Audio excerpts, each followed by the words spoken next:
Back at Martinsville Speedway, field continuing to idle down on the pit lane, and in just a moment they will be rolling for the first of several parade and pace laps before we go under the green flag. Better late than never here tonight at the Martinsville Speedway for the NASCAR Whelen Modified Tour, as it has been a while since they have been in action. 49 days to be exact since their season opener at the New Smyrna Speedway down in Florida. As we get a look at the front row, Patrick Emmerling to his outside. Danny Bone had a great qualifying effort here last evening, and will start alongside Emmerling on the front row. Yeah, Danny Bone looking forward to this race here today, and that number 25 machine owned by Mike Smith. And here's a look at the race analysis for the Virginia is for Racing Lovers 200. This race 200 laps, 4 tires in the pit area. But I think the key thing here is you can take those 2 tires each time you come down pit road. But I think that fuel window really, when we come down to it, is going to be a big factor in this race. All the teams tell me about 180 laps on that fuel window. So this is a 200 lap race. Yep. You do the math right there. There's going to be a lot of strategy involved here today. And of course, the number of caution flags could dictate that number, or at least fluctuate that number as this event continues. We get a look at some of the most recent winners. Justin Bonsignore going for 3 in a row here tonight, has won the last 2 trips here to the Martinsville Speedway in 2024 and 25. Ryan Preece, Corey LaJoie, also some of the more recent winners here for the modifieds at Martinsville. Cars begin to work away around the bottom of this half-mile oval now on the pace laps. Here's a look at the starting lineup. Patrick Emmerling and Danny Bone, mentioned just a moment ago, they will lead the field to the green flag. Row number 2, former NASCAR Whelen Modified Tour champion John McKennedy, and on the outside, coming off his first NASCAR O'Reilly Auto Parts Series race here at Martinsville, Luke Baldwin in the 7NY. Craig Lutz will go to the inside of row number 3, and former Martinsville winner Eric Goodale to his outside in the 3rd row. Starting 7th, he has never won at this racetrack, and he wants that grandfather clock. Ron Silk in the number 7 spot, and Andrew Moeller in 8th. Then it's going to be Teddy Hodgson and Justin Bonsignore to round out the top 10. Paulie Hartwig and Stephen Kopsick, who comes off a good run last week in an open modified show. Hardwick making his debut here tonight. Those are the first 6 rows. Further back, Andy Seiss and Ryan Newman in row 7. And Matt Hirschman, best average finish among active drivers at Martinsville. Line up on the inside of row 8 with Timmy Salamito in the 66 and 16. Tyler Ripkema coming off a good run at New Smyrna will start to the inside of the 9th row, and then to his outside, Trevor Catalano. Andrew Krause will line up on the inside of row number 10. Kyle Bonsignore, who has won races on the NASCAR Whelen Modified Tour way back in 20th to start this one. Tommy Catalano and Austin Beers, who won the championship here back in October, will start deep here today. Jimmy Zacharias, 3rd generation race car driver out of the Zacharias family, and Michael Christopher Jr. in the 31, hoping to have a good run here today at Martinsville. That's the front 24 as the field comes across the start-finish line. Luke Fleming, Ken Hagee in row 13. Yeah, Dave Sapienza not going to be in the starting lineup here today. Jeremy Gerstner in the 55. And then how about Jack Baldwin, another Baldwin, that's Luke Baldwin's brother, in the number 38 with Stokes shoes on the side of that race car. And Corey Plummer and John Michael Chenette to round out our starters here for the Virginia is for Racing Lovers 200. A lot of big names deep in the field, and we're going to be watching some of them hopefully make their way to the front, including Austin Beers. Will start this one in the 22nd position. A big surprise in qualifying, and you saw him yesterday climb out of that race car. He was frustrated, but maybe that'll motivate him today. He tweeted out earlier, today's a new day. Let's go for the grandfather clock. Good crowd on hand here tonight at the Martinsville Speedway. They begin to come to their feet here in the grandstands on the front stretch. Part of a doubleheader for the folks here in Martinsville following the O'Reilly Auto Part race. An unexpected doubleheader after Mother Nature pushed this NASCAR Whelen Modified Tour race to this evening. Pace truck on the pit lane. Here comes the field off of turn number 4. Patrick Emmerling, Danny Bone bring the field down. Columns at 2. Green flag is out. We're underway. Bone topside, Emmerling to the bottom as everybody races to turn 2 for the first time. Danny Bone with a lot of momentum on the outside, but I believe that things are going to pan out for Patrick Ermeling off of turn number 4. A lot of side-by-side racing now, including Luke Baldwin on the outside of John McKennedy for that 3rd spot. Top 2 get strung out. Ermeling and Bone. The racing is now side-by-side for 3rd. As they started the event a lap and a half ago, McKennedy and Baldwin get into each other a bit. Baldwin out of shape. He saves the car. They stack up behind him, including Ron Silk and Eric Goodale. Looks to gain a spot now on McKennedy as Baldwin takes 3rd. And I look at another driver starting to make his way into the mix here. That potent number 51 car of Justin Bonsignor did not qualify as well as he had hoped back in the 10th spot. But this guy knows how to wheel a machine around Martinsville. He has led a bunch of laps here over the last couple of laps, or last couple of races en route to those 2 back-to-back wins in 24 and 25, and right now settles into line in position number 4. Does Justin Bonsignor, just behind Eric Goodale in the 3rd spot. Baldwin in 2nd. Patrick Ermeling already beginning to tiptoe away just a bit at the front of the field.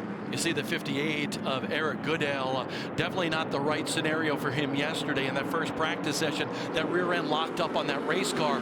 They had to put a new rear end in that machine, and he missed all of 2nd practice, but a good qualifying effort for him. Brought out the only red flag in practice yesterday for Goodale after stopping on the racetrack as we watch some of the action mid-pack. Tyler Ripkema among them in the 13th position. Just behind him, Andy Seiss, Timmy Salamito in the mix, Ryan Newman in the race tonight, and right in the thick of things here along with that 22 car of Kyle Bonsignor. Yeah, Salamito in that 66. He's got a new guy consulting for him here today, and that is Justin Link, who has been really strong in guiding a lot of race cars and setting them up for people in Southern modified racing, and he's helping out the Salamito family out of New York. Kyle Bonsignor to the inside of Ryan Newman in that 0, a brand new team here on the NASCAR Whelen Modified Tour. We'll talk more about that here in a bit, but had a tough time in qualifying yesterday. Glenn Stiers, the owner of that team and also the owner of Whelen Speedway up in Canada, and a boatload of different types of cars in different series across not only here in America, but also up in Canada. Indeed, and Ryan Newman's real excited about this opportunity with Glenn Stiers to run Martinsville, and a lot of work went into that race car to prepare it. It had been sitting, just sitting still in the shop for a long time, and Ryan Stone actually worked on that car with Ryan, as well as Steven Kopsick, who was over in the Carolinas this past week after running at South Boston last week with the Smart Series. Kopsick in this race here tonight as well. Looked good in both practice sessions yesterday, running among the top 10 in 8th right now as we watch Matt Hirschman in a battle for position mid-pack. That's Paulie Hartwick, the 3rd, just in front of him. Hartwick in his NASCAR Whelen Modified debut because he wasn't old enough 49 days ago at New Smyrna to compete. Turned 15 on February 25th. So now Paulie Hartwick the 3rd going after the Rookie of the Year honors with the NASCAR Whelen Modified Tour. The kid is flat out good. Won a Smart Series race at Hickory Motor Speedway, legendary track in North Carolina last year. And then, man, did he really run well at New Smyrna during the World Series competition. Grabbed himself a Tour Type Modified win and the Crate Modified Championship as well. Hartwick in that number 73 car, leading the pack of traffic into turn 3 on your screen, and has one of the best in the business behind him in Matt Hirschman. Again, this battle just a mid-pack out of the top 10. 11th, 12th, and Tyler Ripkema in that 3 car is 13th in Old Blue. In fact, leading this pack, also a relatively newcomer to the NASCAR Whelen Modified Tour, former Stafford SK champion, and Andrew Moeller. Yeah, Andrew Moeller with 10 wins at Stafford Motor Speedway in Connecticut, and he's got this ride, I am told, full-time for the remainder of the season. So this Danny Watts racing machine has been around the modified ranks for a long time. It is a very strong ride, and I'm looking forward to seeing what Andrew Moeller can do behind the wheel of the 82. 6 prior starts here on the Whelen Modified Tour, but not since 2021. His best effort, a 16th at Stafford, right now running among the top 10. Still early in the race tonight. This battle from 10th on back. Patrick Emmerling has led all the laps thus far and continues to lead now by 1.1 seconds over Danny Bone in the second spot. Luke Baldwin in third as this battle continues for 10th. You know what's interesting about Paulie Hartwig? You see Matt Hirschman putting the bumper to him a little bit. Everybody biding their time right now, figuring out this new American Racer tire and what it's going to do during the race at Martinsville. But as far as Hartwig, we talked about winning that Tour-type modified race down during Florida Speed Weeks at New Smyrna. I love his line in victory lane. Everybody else is going to go out and drink beer. I probably will have some apple juice after this win as a 14-year-old at that time. Turned 15 on February 21st. They get younger every year, Bob, and we get older every year. And a lot of talent right now in that number 73 car. There's Ryan Newman in the 0. Trying to fend off Kyle Bonsignor in the 22. This is 17th and 18th on the Speedway. Newman made the pass a lap ago on Kyle Bonsignor to take that position. Andrew Kraus in the 24, just behind them, along with Tommy Catalano in the 54. But you're right, everybody just has kind of settled in line around this half-mile oval, just wanting to get some laps under their belts. And I think everybody is trying to figure out when they're going to come down pit road. We're nearing the fuel window. Everybody said we have to get at least 20 laps underneath our belts to have a caution come out and feel confident that they can make it the rest of the way on the fuel window. Well, we're about 1 lap shy of that right now, and I think you're going to see, if you have a caution early here, you're going to see a lot of people on pit road. Ryan Flores on the pit lane for us here tonight, as we mentioned a little bit earlier, fresh off a top 10 effort in the NASCAR O'Reilly Auto Parts Series as he was crewing for Junior Motorsports. And we'll hear from Ryan in just a little bit as Kyle Bonsignor has his hands full right now with Andrew Kraus in the 24. It's the best battle mid-pack. Kraus reeling him now within a car length. And I look a little bit further back. I was watching Austin Beers as well as we take a look at Ron Silk and Steven Kopsick. Ron Silk has never won at Martinsville in 9 tries. And that's something that's in the back of that 2-time NASCAR Whelen Modified Tour champion's mind. This team very strong. Hartwig now losing a couple of spots right there. Here comes Tyler Ripkema to the inside of the 73. Yeah, Hirschman got to the inside, Ripkema to the bottom. Timmy Salamito goes to the inside off of turn number 2 in that number 66 car. So Hartwig will fall back to the 14th position and jam that car in line just in between Salamito and Andy Seiss, who is lined up behind him, and then Seiss has several behind him as well. So Hartwig trying to minimize the damage right now. Andy Seiss and his family in that number 70 machine, they're the epitome of what modified racing is about. There's a lot of diehards here. A person like Andrew Kraus just loves modified. Stephen Reed, you know, his crew chief, has been around modifieds forever, and that's what the modified family is all about. We grew up around it, so did a lot of these people as well, and they love modified racing. But you know what they love more? Coming to Martinsville, not only to have the hot dogs, but to enjoy what has been such a tradition for a long time. And that's why there were over 30 cars on hand trying to qualify for this race yesterday. 31 starting, and so far clean and green in the first 25 laps. Catalano to the inside of Bonsignor for a spot in the back half of the top 20. That's 19th and 20th. Tommy Catalano and Kyle Bonsignor shuffled up to that outside lane. Austin Beers has not made a whole lot of headway in the race. Car 64 for Austin, the defending champion, having a tough time getting through traffic right now. It's interesting to watch Austin Beers, and Martinsville is a tough place to pass. You got to get to that inside line. You got to get a run up off the corner like he's trying to do on Kyle Bonsignor right here. But the interesting thing for Austin Beers, think about that top 10 streak that he has going right now. 31 consecutive races.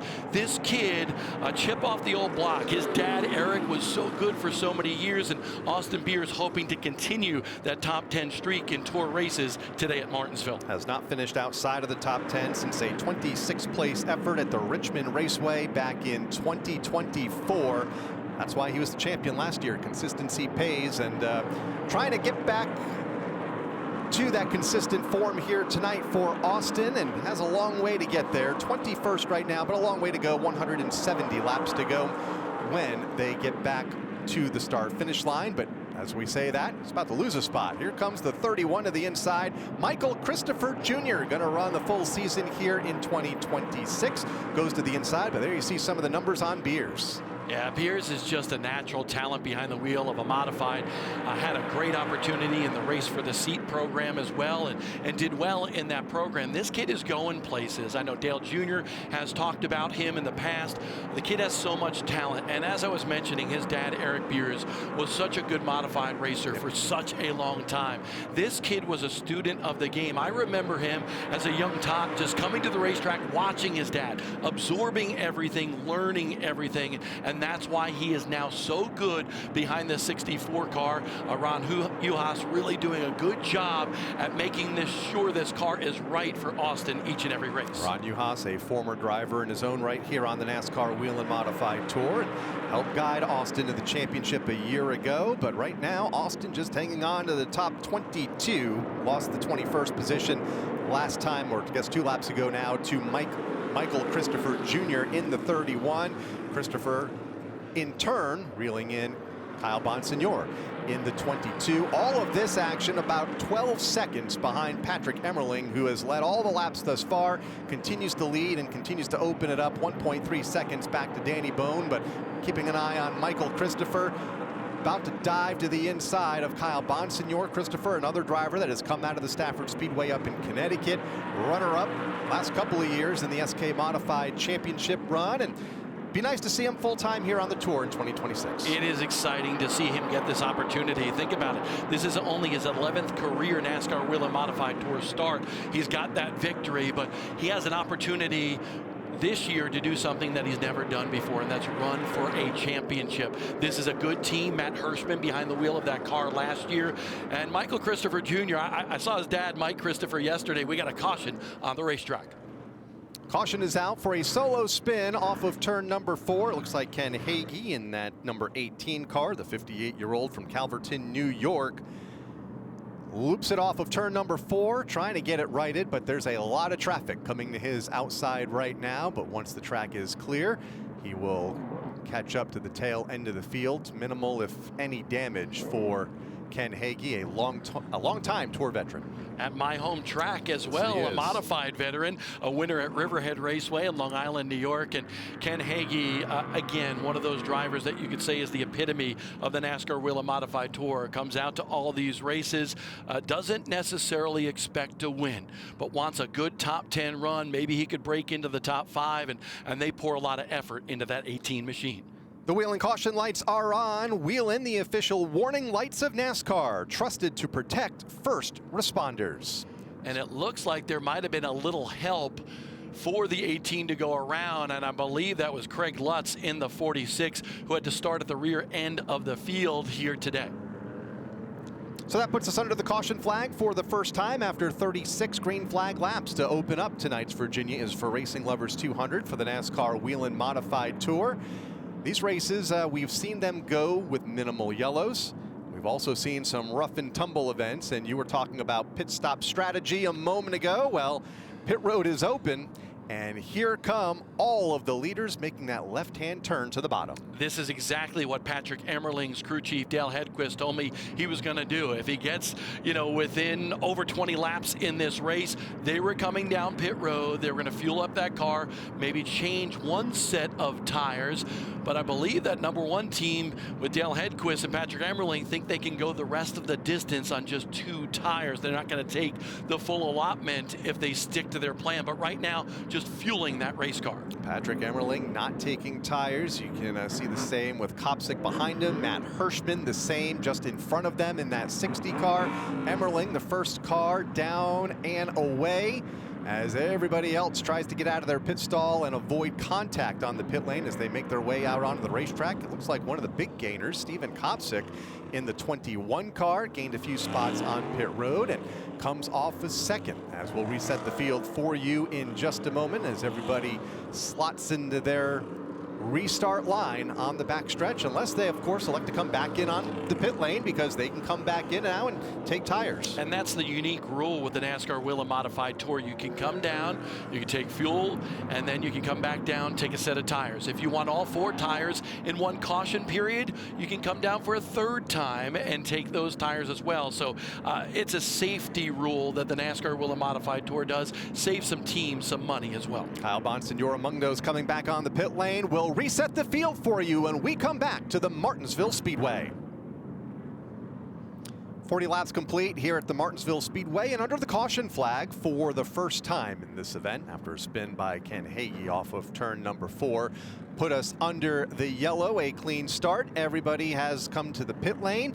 Patrick Emmerling first on, first off, but they've mixed things up a bit from second on back. Yeah, it's going to be interesting. You see Steven Kopsick now in that 21 machine right behind Patrick Emmerling, Luke Baldwin in the 7NY, and then there's that number 51 back there going for 3 grandfather clocks in a row. That is Justin Bonsignore, 4-time NASCAR Whelen Modified Tour champ, second winningest driver ever in the NASCAR Whelen Modified Tour. The kid is just flat out good. I remember watching him run go-karts, you know, around Long Island and all over the country. And this kid comes from a very racing family. And I love what he's been able to do. He's been one of those student of the games as well. And he just loves running a NASCAR Whelen Modified Tour vehicle. And has found so much success over the last couple of decades behind the wheel. 4-time champion, a 30-time winner, and so much of that success has come here at the Martinsville Speedway. Won the pole and secured the win in both of the last 2 races. Led a combined 258 of the 406 laps run. And if he wins today, he'll be part of the history books as the only 3-time winner in this series at this racetrack. It's interesting, and I will say that he wouldn't be the only modified guy to win 3 races in a row. Richie Evans did that back in the late 70s and early 80s, but it wasn't the NASCAR Whelen Modified Tour. So just want to recognize the king of NASCAR modified racing as well, Richie Evans. But this 51, man, he's got a chance to really do special things in the next couple of years with this tour. As the field gets the 1 to go signal here on the front straightaway, field beginning to double up into their rows of 2. Interesting to see what Steven Kopsick can do now with Patrick Emmerling. I feel like, and you were at the racetrack yesterday, both practice sessions, he was right up there in the top 5. He was very fast, very disappointed with his 12th place qualifying effort yesterday. He feels like he's got a very good race car. You're going to see Steven Kopsick challenge Emmerling on this start. But the key is, as we all know, the inside groove is the place to be when they get down to the corners. He's been close to winning a couple of times. His best career effort here on the tour, second twice, both last year. Kopsick to the outside, closest to the front of the field as he has been all night, with Emmerling, who's led all the laps thus far, on the bottom. Green flag back out. We are back underway here at the Martinsville Speedway, and again the inside lane with the advantage. Emmerling to the point. Baldwin now to challenge Kopsick for position number 2. Definitely an advantage on the inside. Contact between Baldwin and Kopsick there, but there was also a contact between Emmerling, tire contact between the 1 and Kopsick's 21, and that kind of shoved Kopsick up about a half a groove and allowed Emmerling to pull away. Trying to get back to the bottom is Kopsick, and Baldwin comes to the inside. That's Luke Baldwin in the 7 to the bottom, and will take the spot away. And Ron Silk trying to climb out of a fairly deep hole after an incident early in the race at the New Smyrna Speedway to start the year. Finished last, 32nd, about as deep in the points as you can get. Has a long way to go to the top, but all season to get there. 15 more events, and always a factor running in the 3rd spot, or make that the 4th right now for Ron Silk.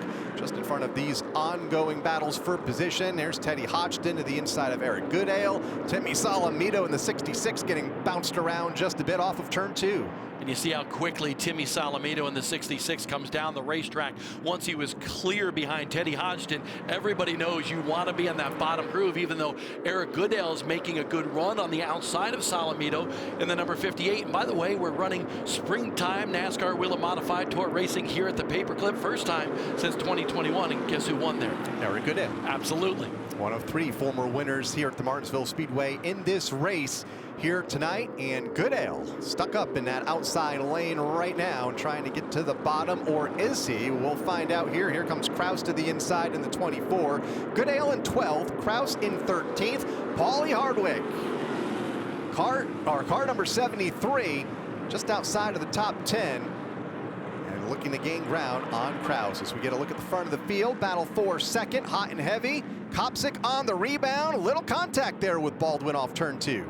I think Kopsick a little frustrated with Baldwin right now, pulling double duty here today at Martinsville with the NASCAR Whelen Modified Tour. He got his first start in the NASCAR O'Reilly Auto Parts Series just a little while ago here at Martinsville. Contact once again. Baldwin goes way up the racetrack and open up the door for Ron Silk. Ron Silk says, thank you very much. I'll go to the inside and bypass you both. Baldwin's going to lose a couple of spots as Justin Bonsignor goes to the inside, and now he's being challenged by Matt Hirschman for position, as Silk and Kopsick are still side by side for position number 2, and this is allowing Patrick Emmerling to just pull away. Full 1.5 second advantage right now at the point as we continue to watch second, third, and fourth. Bonsignor to the inside of Kopsick now, as Silk now gets about a car length or so advantage over this battle for third. Yeah, Bonsignor going to be able to pull the position on Steven Kopsick. Kopsick got to settle in. He has a shot here today with a very good race car. But the car out in front of the 51 right now, Ron Silk, you know the old adage or old phrase, silky smooth. That explains Ron Silk to a T. He's not a boisterous guy. He really does his business inside the race car. Phil Moran, one of the best modified crew chiefs in the business. He and Ron Silk have been a magical combination. And they haven't won this race here at Martinsville, but he is very serious about winning here. And that thing that happened that you mentioned at New Smyrna, where he was out early, not a good finish for Ron Silk, coming back to the tour this year, going after a championship. Right now, their focus is on one thing, winning races, and that could spell trouble for the rest of the competition. And winning races will ultimately put you back in the championship talk when we get toward the tail end of the season at the Thompson Speedway Motorsports Park in October, as the championship race returns to that historic facility for the first time in a number of years this season.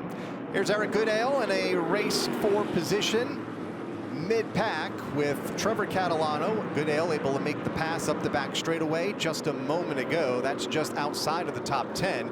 Goodale in 11th, Trevor Catalano in 12th, Andrew Kraus in the mix in the 24 car, Hardwick in the 73, and Austin Beers slowly but surely beginning to make his way to the front, currently in the 15th spot for Austin, as Patrick Emmerling brings the field off of turn number 2. The dominant force here tonight started on the pole and has led all of the laps thus far, 57 of them. What was 1.3 seconds just a couple of laps ago is now pulled to 1.8 over now Ron Silk in second, but he gained a lot of ground as they raced hot and heavy for the runner-up spot a few laps back. Indeed, and it'll be interesting to see how hard everybody pushes it, because you have to expect a caution or 2 or 3 here throughout the rest of this race at Martinsville. But Ron Silk, we mentioned it earlier, Andrew Kraus slowing on the racetrack on the backstretch, and that could bring out the caution. Indeed, I believe it will here momentarily, as he looks not to be under power. He's looking to coast that car back to the pit area for Andrew, who is just outside of the top 10 in those that big pack of traffic that we were watching a lap or so ago. May have caught the outside wall, gets the car behind the backstretch wall pointed toward what is the NASCAR Cup Series garage this weekend at Martinsville. We stay under the green flag as Patrick Emmerling comes off of turn number 4 and continues the lead, and about a half a lap behind him. This battle for position up the back straightaway. Saw Goodale go by, Catalano, Hardwick, Beers. There's Michael Christopher Jr. under fire right now from Tommy Catalano. And now there's contact, and around goes Christopher in turn 1. And that was just a little contact from the right front of Catalano to Michael Christopher Jr. And I'm sure Christopher not going to be happy inside that race car right now. He gets it spun around, but an unfortunate incident for the driver of the 31. Christopher, a former winner on this tour at the Jennerstown Speedway 4 years ago in 2022. has never run the Tour full-time until this season, just 10 starts coming into today for Michael, who gets that car righted and will catch up to the tail end of the field.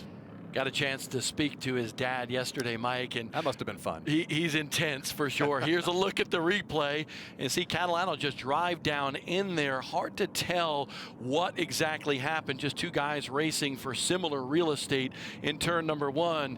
But you know, you talk about Mike Christopher. He's always been tenacious behind the wheel. Both Christopher brothers were with Teddy as well, and Mike is just so into his kid right now, and he wants to see Michael succeed here in the NASCAR Whelen Modified Tour and do something certainly that TC did. You know, TC was so important to modified racing for so many years, and we certainly miss Teddy Christopher, but Michael Christopher carrying on that family tradition. I get to see Mike Christopher every week at Stafford, and every week I get a big smile and an earful, and a great guy to talk to each and every week. Good to see Michael here on the Tour full time as pit road is open and pit stops are underway, and for the second time tonight for many of these teams, they head to the pit lane. I expect some tire changes here, as we saw for the most part fuel only a few laps ago. Indeed, a couple people took tires, but Patrick Emmerling certainly fuel only, so they'll change the right side tires, I would expect, on this pit stop. Ron Silk is in his pit stall right now, and that team going to work on that race car. And other than maybe a tire pressure change, it appears to be no other changes for Ron Silk and that team. Tyler Haight, just a great job. Phil Moran on that team. Emmerling is away, and look at Moeller as well, getting a pretty good pit stop with that 82 machine. Andrew Moeller just behind Ron Silk exiting the pit lane. There's the 46 of Craig Lutz down and away.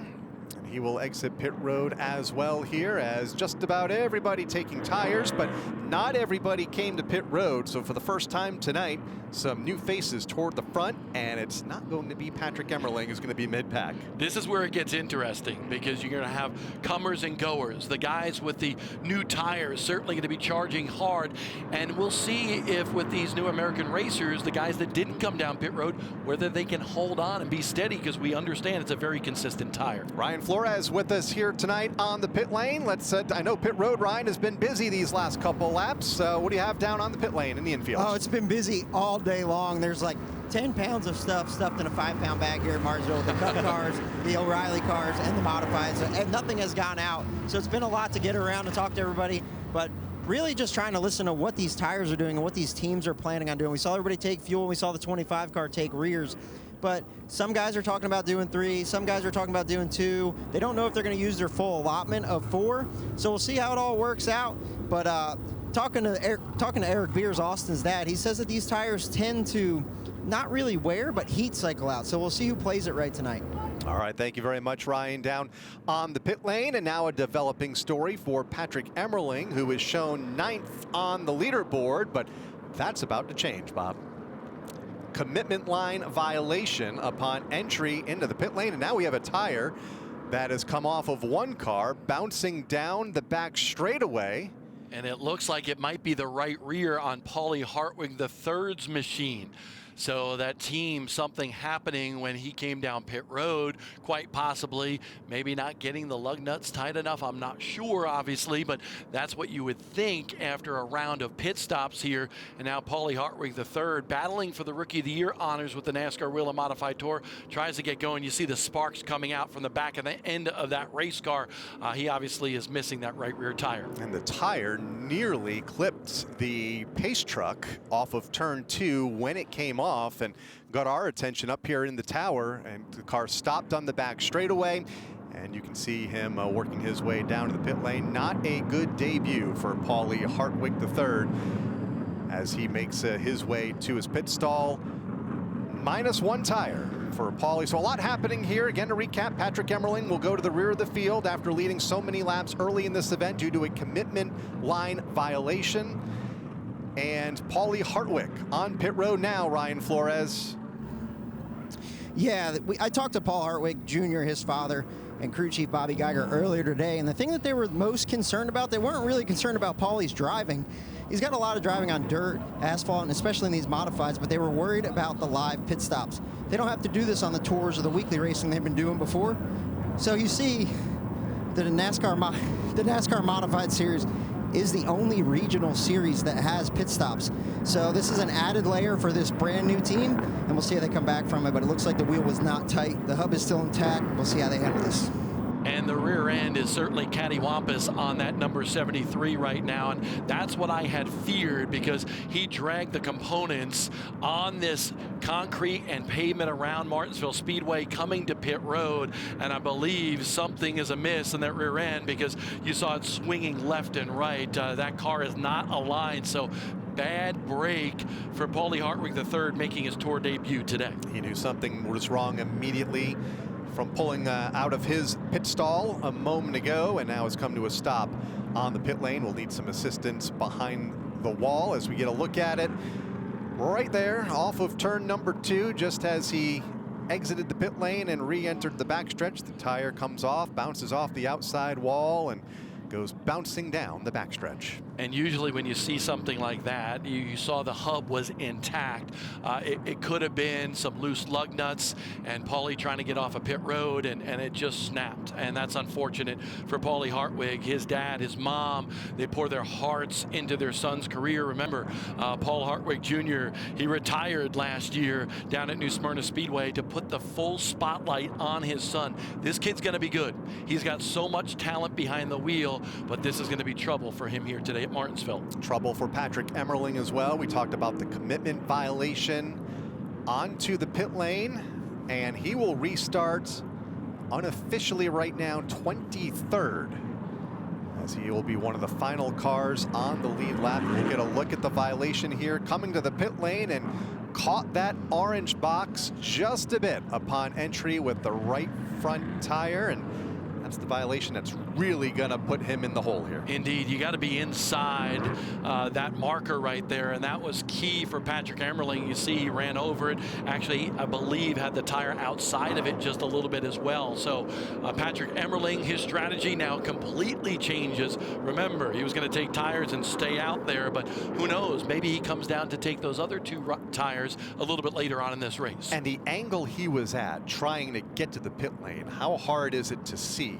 the orange box from where he was and his approach to pit road? It's very difficult. Look at the air cleaner that you have right there. These cars are low, light, and left, very low to the ground. So that's a very difficult thing for Patrick to see. But at the same time, you got to wonder if maybe, you know, it was a last-minute decision for him to come down pit road. So we'll go back down to the pit lane now. Paulie Hartwig III, you see him on the hook. Let's go to his pit and Ryan Flores. Yeah, just got confirmation from crew chief Bobby Geiger that it was just a miscommunication down here on pit road. They did not have the right rear lug nuts. He said all the way run up, and they dropped the jack. So just some hiccups for this brand new team. This is their first year running the Tour, and these are just new levels, new devils, they say. And when we talk about new levels, new devils, when you come to tracks like Martinsville, there are distinct lines, commitment lines, and that's what we saw happen with Patrick Emmerling there. And that's a little bit, that could be a case of being the leader and trying to fake guys out or not really knowing what you're going to do, or the guys behind you showing that they're pitting, so you try to counter and get down there late, or it could just be not knowing the rule of the racetrack. So some stuff that's a little different when you come to these Cup Companion weekends. There's a little bit more data, a little bit more lines on the racetrack, so a little bit different than our everyday Saturday night track. And right now, what I want to see is how this Hartwig team keeps their composure, because this is very important. Do not let the emotions get to yourself. Make sure that you take care of this 15-year-old kid with so much talent, Paulie Hartwig III. We know that this kid is going to be good. We know he's going to win races, but when you have something like that happen as someone who has owned a race team, it's hard to keep those emotions in check. Carson Lofton drove that 73 car back at the New Smyrna Speedway last month when Paulie Hartwig was still 14 and not eligible to run yet. And you can get a good look at Paulie now hanging onto that steering wheel, and unfortunately on the back of the hook, becoming one of the first cars out of this event here tonight. And will be fun to really watch him develop as a driver here as this tour heads north to a lot of the tracks where a lot of the regulars are really comfortable at, like a Thompson, going back to Stafford, Riverhead Raceway. See how Paulie mixes in with this bunch. all this kid knows is racing. And we were joking with him during the Florida Speed Weeks at New Smyrna, and we said, hey, Paulie, what do you think of the Olympics? And he goes, explain to me the Olympics thing again. I kind of know the idea, but explain it to me. And that's because he has lived, eat, and breathe racing. That's all that Hartwig family knows. All right, field getting the 1-to-go signal, doubling up into the rows of 2. Steven Kopsick, Tyler Ripkema will make up the front row. Austin Beers, Matt Hirschman, Kyle Bonsignor, Tommy Catalano, Danny Bone, and Justin Bonsignor, the front 4 rows. Ron Silk into the top 10, along with Andrew Moeller. And again, we'll keep an eye on Patrick Emmerling, who will restart 23rd after leading so many laps in the first half of this event. But a restart or a commitment line violation upon entry into the pit lane will penalize that team, and the #1 car will restart 23rd. Green flag back out from the starter stand. We are back underway here at the Martinsville Speedway as we close in on the halfway mark, 27 laps from now. And it's Steven Kopsick that gets the jump on the bottom. Tyler Ripkema clear in second and pulls Old Blue right to the inside. And remember, Old Blue finished second at New Smyrna at the season opener back in February. So a lot of the stealth bombers, if you will, the guys like Tyler Ripkema, Matt Hirschman in the 60, and Austin Beers now have their opportunity, their time to shine in the top 5. Fresh tires behind a lot of these leaders that have yet to take tires, so we'll see how that mixes things up as we go back down to Ryan Flores and an update on Danny Bone. Well, yeah, we saw Danny Bone pit from P2 earlier, and he was the first one to put rear tires on. I asked the crew chief, Terry Hall, I said, well, what was the strategy there? He said, well, we thought other guys were going to put tires on too. We didn't really know. Like we said, these guys usually run the Southern Tour down here. They don't have this option. They do brakes and do a right rear. So new levels, new devils, as we said, but this is going to be a good recognition of what's going to happen later in the race, because he is the first one on tires and he's made his way back to the top 10, but he has been mired back in the pack. And Danny Bone is a tough-nosed racer. He's ran in the NASCAR Truck Series. He's modifieds in the Northeast and down south. A third-generation racer as Ron Silk now goes to the inside of that 25. But he knows how to win. Won at Anderson Motor Speedway with the Smart Series earlier this year. But this is a special race because this is a Southern team, Southern-based team. And Danny Bone would like to put them in victory lane here today. A Southern-based team has not won this race, or I should say a Southern-based driver, since 1992 with Satch Worley. Bone, a former champion at Bowman Gray Stadium, so a lot of success down here in the South, and wanting to end that long streak dating back to 92 and Satch, and a Southern driver potentially getting the victory lane tonight, but it's a Northern driver right now in Steven Kopsick at the front of the field. There's Matt Hirschman, the number 60, mid-pack, actually not mid-pack, running third right now up the backstretch, but well behind the top 2. Hirschman and Kyle Bonsignor, third and fourth. Justin Bonsignor in the 51, Danny Bone in the 25, just behind them. If they, for the most part, singled out toward the front of the field behind the 21 of Kopsick. I like what I see right now out of that 22 machine, even though there was a little bobble right there, and Ron Silk is going to try to pounce with those fresher tires. Bonsignor's car doesn't look evil like it did early in the race. He was all over the racetrack. Whatever they did on the pit stop has dialed in that 22, and now he's even able to keep the 16 at bay, at least for now, with those older tires. Kyle Bonsignor, a 3-time winner on the tour, including last year at the White Mountain Motorsports Park. Just into the top 5 right now, and trying to fend off one of the best in Ron Silk, who has a lot to prove here tonight, wanting to get to victory lane for the first time here at Martinsville. And then you have Justin Bonsignor just behind him, trying to make history and becoming the first 3-time consecutive winner in car number 51. So great race for position for 4th, 5th, and 6th now as they go back to turn number 1. And Bonsignor is smart. He's making Silk do all the hard work, open up the door, and he's just following that silver number 16. So Bonsignor is so mature behind the wheel of a race car. He has really taken to these modifieds from Riverhead Raceway, a bull ring, a quarter mile. Now he can run and win anywhere with the NASCAR Whelen Modified Tour. Justin getting out of shape a moment ago, but able to follow Ron Silk to the inside of Justin's cousin, Kyle Bonsignor. Now both of them work over Matt Hirschman for the third spot. This is 1.5 seconds behind race leader Steven Kopsick. Tyler Ripkema in the second spot in Old Blue, number 3. Hirschman, Silk, Emmerling now. We're going to watch him try to come back through the field after that commitment cone violation. So he's got a lot of work ahead of him if he's to get back in contention for this win. Let's get more from his pit and Ryan. Yeah, I spoke to crew chief Dale Hedquist just now, and he said that they were expecting everybody behind them to pit. When they didn't, it caught Patrick off guard. So he was looking in the mirror, missed his mark, and ended up pitting anyway. They put two rear tires on this car. They're up 7 positions, so we'll see where this one works out for the guy that had a stronghold on this race from the beginning. Trying to make his way back up through the field, car number 1. In the 14th position, gained a lot of ground, restarted in 23rd for Patrick Emmerling, and now is on the back bumper of Ryan Newman as they go back to turn 3, and that is a full straightaway behind the lead duo. Steven Kopsick in the 21, Tyler Ripkema in the 3, then a bit of a gap back to Ron Silk, but this battle for the lead is hot and heavy right now off of turn number 4. Kopsick has it. Here comes Ripkema. Dives to the inside going into turn number 1. Doesn't have the momentum, and now there's contact. Contact with the tire, the right front of the 3 machine. Hopefully that wasn't severe enough contact to affect that race car, but he definitely got into Kopsick. But it's so good to see Ripkema in Old Blue run this well for the 2nd straight race. This team has run well at this racetrack for decades and decades. A team that has amassed over 300 wins. Won the 1968 Dogwood 300 here with Bug Stevens. Just one of many wins at this racetrack for this race team, looking for potentially another one here tonight. It's been good to see the Bowler family hang with this tour for so many decades, even before the tour was the tour in 1985. And they've always been so much fun to watch. You've seen it time and time again in the pits. Old school approach to modified racing as opposed to some of these other teams.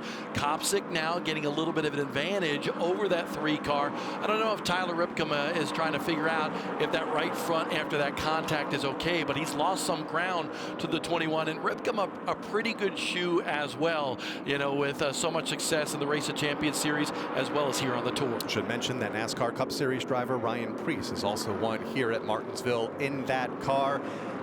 Ripkema giving it a good run here early tonight, but you're right, losing a little bit of ground to Steven Kopsick in the 2nd spot, now 0.7 of a second between the top 2. As we go back to pit road, hear from Ryan Flores in our race leaders pit. Hey, Kyle and Bob, I caught up with Steven Kopsick earlier today, and I said, man, you led the last practice. What happened in qualifying? He said, dude, my car is bad fast. I just missed it in qualifying. So he was really optimistic about tonight. And then I also caught up with Ronnie Silk right after that, and I said, Ron, you've never won here. Your numbers aren't great. He said, I should have won here back when I was driving for Eddie Partridge in the 6 car, but we broke a rear end. And every year I've come here, I've had to worry about winning the championship. So he's going for it tonight. Talked to Tyler Haight, his car owner, earlier in the week. He also told me, Tyler Haight, that he was the fastest tire changer on pit road, but that's yet to be determined. But with their deficit coming out of New Smyrna, they said that they were just going to try to win everything because that was the race with the most cars at it. So that 37 points deficit, they said if they win every race, it'll take care of itself. 32nd at New Smyrna Speedway to open up the season for Ron. 37 points back, so you get a good look at Ron Silk now running in 3rd and trying to begin that climb out of the deep part of the championship standings and potentially in title contention. Still a long way to go. This is just race 2 of 16 here this season for Ron Silk, but if anybody can do it, it's Ron. And I like what I see out of that 16 car right now. A little loose coming off the corner there. You saw Ron's hands on the wheels. Thank you to wearing white gloves. Allows us to understand what that car is doing, but he's just trying to get to the top spot, trying to knock off the 3 machine of Ripkema right now for 2nd. But I believe that that car will go anywhere where Ron Silk wants it. Look at the drive that he's got up off the corner. And like Ryan said a moment ago, 37 points back in the grand scheme of things. they're still fairly tight. He can gain a bunch of ground tonight with a win. There's a bunch of races here, and you know, you're going to have a mulligan at some point during the season. You're going to see Justin Bonsignor and all the other title contenders as well. Now they can't maybe have another mulligan, and that's the key thing. They have to be consistent. They have to go after wins, and Phil Moran and Ron Silk know exactly what they're doing. Lots of racing still to go here this season for the NASCAR Whelen Modified Tour. This is just race number 2. They'll go to the Thompson Speedway Motorsports Park for the Icebreaker in a couple of weeks' time on April 12th. Oxford Plains Speedway on May 2nd, and on down the line through a very busy summer for the tour up in the Northeast, and plenty of time for Ron Silk to get back into this one. It's old school NASCAR Whelen Modified Tour racing. Oxford back on the schedule. Stafford. I mean, it's exciting to be part of the tour this year, especially with all the money up for grabs. And a champion to be crowned at Thompson. The third and final visit to that famed 5/8 mile high banked oval in northeastern Connecticut here in October. Still a long way to go between now and then, as we watch Ron Silk able to take second and pull away from Tyler Ripkema in third. Interval still about the same between the top two, 1.8 seconds. Steven Kopsick over Silk, then it's Ripkema. Further back, Baldwin, that's Luke Baldwin to the inside of Kyle Bonsignor, 6th and 7th, and make that 8th with Danny Bone lurking right there in the 25 car. Luke Baldwin is such a talented race car driver, just 19 years old, one of the young guns, if you will, in modified racing. And you know, his dad, Tommy Baldwin, a Daytona 500 winning crew chief, and his granddad, the Tiger Tom Baldwin, so good, former winner here a couple of times at Martinsville Speedway. So this place is special to the Baldwin family, and I know Luke really wants to run well today. Just outside of the top 5 right now for Luke in position number 6. Baldwin, just 19 years of age, from Mooresville, North Carolina. Tonight, his 17th start here on the NASCAR Whelen Modified Tour. Finished second at the North Wilkesboro Speedway last year. Up front, Steven Kopsick out at the front of the field. Car number 21 from Newtown, Connecticut. Still looking for that first Modified Tour win, although this is just race 23 for this young driver who has found so much success on and off the racetrack in all forms of modified racing. Yeah, Spring Sizzler winner. That was a big one for Steven Kopsick, and Patrick Emmerling continues his quest to make his way through the field. But in terms of Kopsick, we know how talented he is. It's just a matter of time before he gets that victory. Could it come today? Certainly. Last week finished second in the King of the Modifieds at South Boston Speedway. But Kopsick, you know, kind of cut his teeth there at Stafford in the SK modified ranks, did so well moving to the tour type modifieds. The kid is one of those younger generation drivers, like we've seen that generation swing many times in modified racing. I believe we're starting to see one here as well. A lot of success in SK light modified racing up in the Northeast, SK modified racing as a crew chief, as a setup guy. Now finding some success as a driver here on the NASCAR Whelen Modified Tours. He is about to close in on the tail end of the field, including Luke Fleming, who is the next car about to go a lap down as we watch the battle for 4th. Matt Hirschman making a complete focus on the NASCAR Whelen Modified Tour this year. Did not run the entire modified schedule down at Florida Speed Weeks at New Smyrna. He ran the NASCAR Whelen Modified Tour event. He skipped the King of the Modifieds last week at South Boston, and that's because they have one car. They're focused, this PD Motorsports team, on winning this title, and I think that that's something in the back of Matt Hirschman's mind. Everybody will tell you, I don't think there's anybody better in modified racing over the last couple of decades. But the lack of a title on the NASCAR Whelen Modified Tour, I believe, at this juncture of his career, is certainly weighing on Matt Hirschman. His dad, a 5-time Tour-type modified champion with the NASCAR ranks. So I believe that's something that he's concentrating on, and I've never seen Matt Hirschman more focused. Looking for that first Tour championship, has his hands full with a driver that has won several of them in Justin Bonsignor, who goes to the inside and will pass Matt Hirschman, who has finished second here at Martinsville Speedway 3 times, 2008, 2022, 2024, and led several laps here last fall for Matt Hirschman. Let's hear more from the driver that just passed Matt a moment ago for the 4th spot. That's Justin Bonsignor, Ryan Flores. Yeah, early in the week, I talked to Justin's crew chief, Ryan Stone, and I said, when Justin got out of the car in Victory Lane in New Smyrna, he mentioned that you guys have been hard on the pit crew and wanting to get better. And Ryan said, yeah, you know, we just felt like we were resting on our laurels. We've had so much success. We've won 4 championships, and we lost by 8 points. Think about 8 points over the course of the season. That could be one bad pit stop. So he felt like everybody was a little too comfortable. So a couple hard conversations to make sure everybody was still bought in, and he feels like this 51 team is as strong as they've ever been. Change up front, a lap to go. Thank you, Ryan, on the pit lane. Ron Silk to the front of the field for the first time here tonight over Steven Kopsick. Made the pass off of turn 2 and up the back straightaway about a lap and a half ago. And new race leader from mid-pack to the front for Ron. And I don't think this is just a difference in tires because Ron Silk's car is just really, really good. You look at Justin Bonsignor, who also changed tires. He's in 4th. He's not been able to follow that 16 to the front of the field. So interesting to see the difference between Bonsignor and what he's been able to do with those tires, as well as 6. So I don't think it comes down to just fresher tires in this case. Ron had his hands full a lap ago, sawing at the wheel off of turn number 4, trying to break away from Kopsick in 2nd.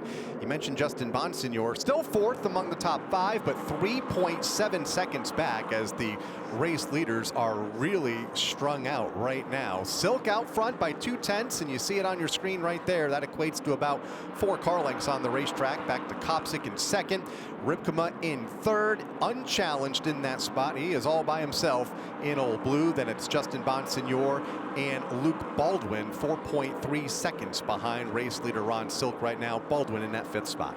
81 laps to go in this one. The complexion of this race can certainly change. And there's Teddy Hodgson, one of the Rookie of the Year competitors, challengers, if you will, in the NASCAR Whelen Modified Tour. This guy, a former SK Light champion at Stafford Motor Speedway.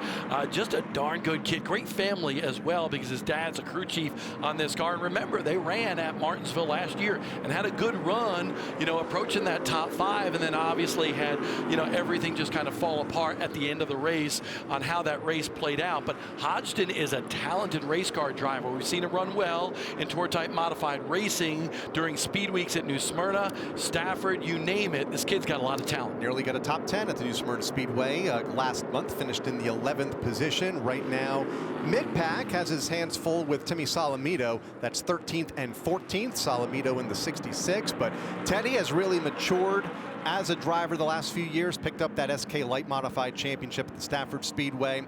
Found a little success in SKs, but has really shined in Tour Type Modified racing, running some select starts the last couple of seasons. And sometimes that extra power, depending on your driving prowess, just helps out a little bit. We know it has for Patrick Emmerling as well.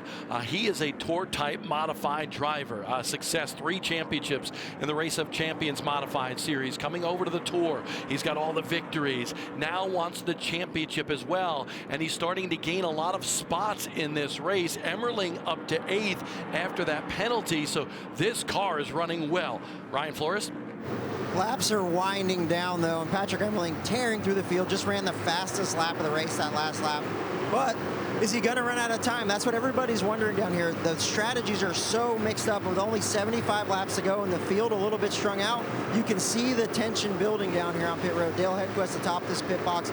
Looks like he's ready to pull his hair out, but he knows he built a fast race car, and if they get the cautions fall their way, he'll be back in contention of this race. I think that's the key thing, Skip, in terms of Emmerling. He needs some cautions right now to close this gap. He's on the same tires as Silk and Bonsignor, so that's not going to be an advantage for him. So really, it's all about where the cautions are going to fall, and you got to expect there's going to be another 1, 2, or 3 in the closing 74 laps of this race. Green flag feel right now, though. 127 laps in. The Virginia is for Racing Lovers 200.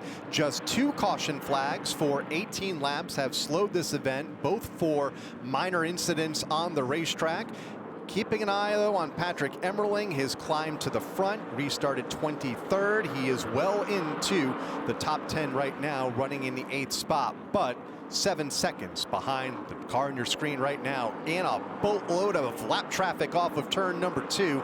That is Ron Silk in the 16, and that traffic has allowed, oh, Steven Kopsik having to avoid Hagee in turn number 3, had to turn right, lost a lot of ground, but able to save that race car in the 21.